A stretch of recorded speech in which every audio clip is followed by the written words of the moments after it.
बुलंदशहर के जहांगीराबाद में अभिषेक राज सिंह की एक बहुत बड़ी संपत्ति है जो उनकी दादा लाई है। और इस संपत्ति की कीमत आज की तारीख में करोड़ों रुपए की है। इस संपत्ति पर इलाके का माफिया और जो अवैध कब्जा करने वाले गुंडे हैं वो नज़र गड़ाए बैठे हैं।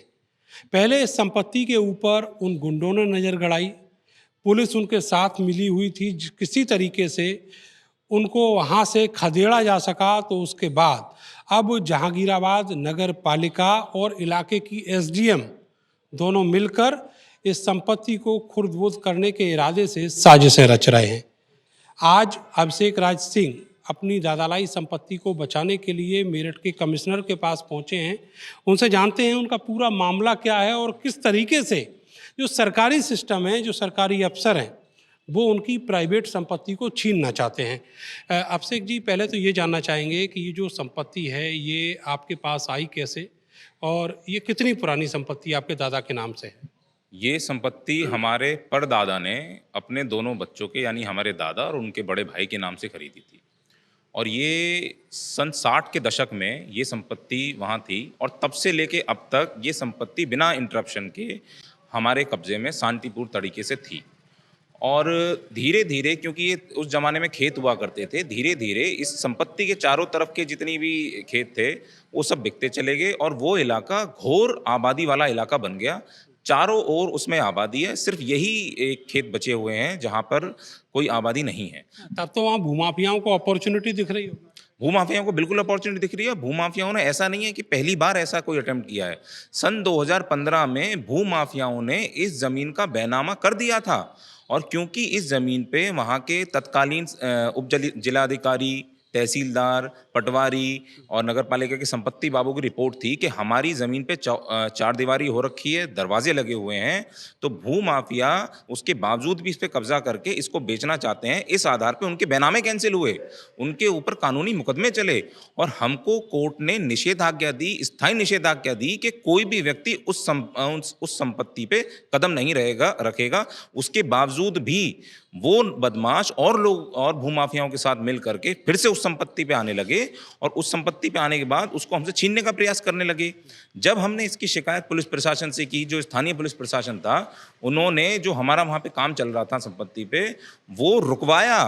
उसमें हार्डकोर क्रिमिनल्स उसमें शामिल थे, उनके कहने पे हमारा काम रुकवाया, जबकि हमारे सारे कागज सही होने के बाद भी हमारी मदद नहीं की। फिर पुलिस के आला अधिकारियों ने हमारी मदद की तो वहाँ पे हमारा काम चालू हो पाया और उसके बाद फिर वहाँ पे नगर पालिका ने आके इंटरप्शन कर दिया। क्या दावा है नगर पालिका का? नगर पालिका का कहना ये है कि कहीं किसी उस पूरे इलाके में कहीं किसी नंबर में उनकी एक छोटा सा ज़मीन का टुकड़ा निकल रहा है, क्योंकि उस पूरी आबादी वाले इलाके में सिर्फ हमारी संपत्ति खाली है। तो उनका दावा ये है कि ये उनकी ज़मीन का छोटा सा टुकड़ा हमारी संपत्ति पे निकल रहा है, जबकि वो हमारा वहाँ काम रुकवाने आए, ना कोई कागज़ लेकर के आए, ना कोई पत्र लेकर के आए, ना कोई उनके पास कोई जुडिशियल ऑर्डर था। वो अकेले नहीं आए, वो अपने साथ रविवार वाले दिन अपने साथ नायब तहसीलदार को लेके आए और रात को जब काम नहीं होता, कोई काम कहीं नहीं होता, रात के समय में, रात को काम रुका हुआ था, उस समय नायब तहसीलदार को कौन सी इमरजेंसी हुई कि उनको संडे वाले दिन, छुट्टी वाले दिन, चप्पल में, पजामे में और टी शर्ट में वहां आना पड़ा और कहना पड़ा कि इस काम को रोको वरना तुम्हारी एफआईआर करा देंगे। उन्होंने हमारा कोई कागज नहीं देखा। नगर पालिका की ओर से सबसे पहले कौन वहां पहुंचा था जिसने वहां पर आपको धमकाया? नगर पालिका की ओर से वहाँ पे नगर पालिका में एक संपत्ति बाबू है जिसका नाम है सईद अहमद। क्योंकि ज़बरदस्त खान और सईद अहमद एक दूसरे से मिले हुए हैं, तो पहले ज़बरदस्त खान और उसके लोग आए और उनके आने के बाद वहाँ पे जब पुलिस ने उनको खदेड़ दिया तो सईद अहमद खुद आए और खुद आकर के वहाँ धमकाया हमारे लोगों को और कहा कि यहाँ से भागो वरना तुम्हें सबको जेल भेज देंगे।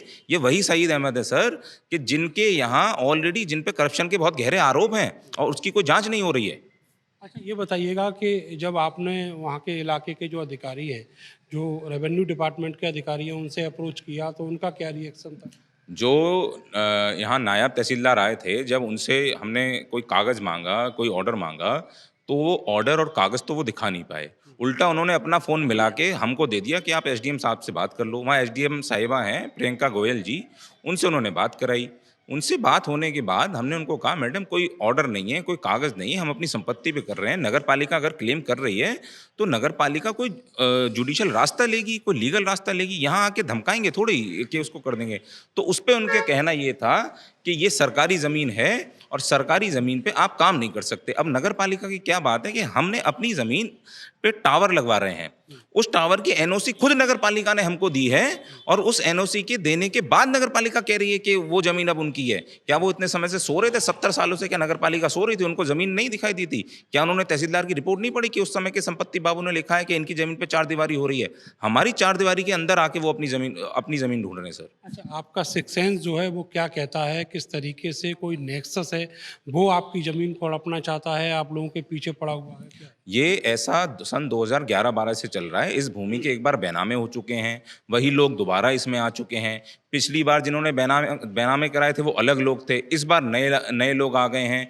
जो लोग ये कह रहे हैं कि इसमें नगरपालिका की कोई भूमिका है, तो मेरा सिक्स सेंस, इनफैक्ट मेरा सिक्स सेंस नहीं, वहाँ पे मौजूद लोगों का कहना ये है कि ये इसमें सारा का सारा जो खेल है वो नगरपालिका के लोग, उसके अधिकारी, प्रशासन के साथ और भूमाफियाओं के साथ मिल करके कर रहे हैं।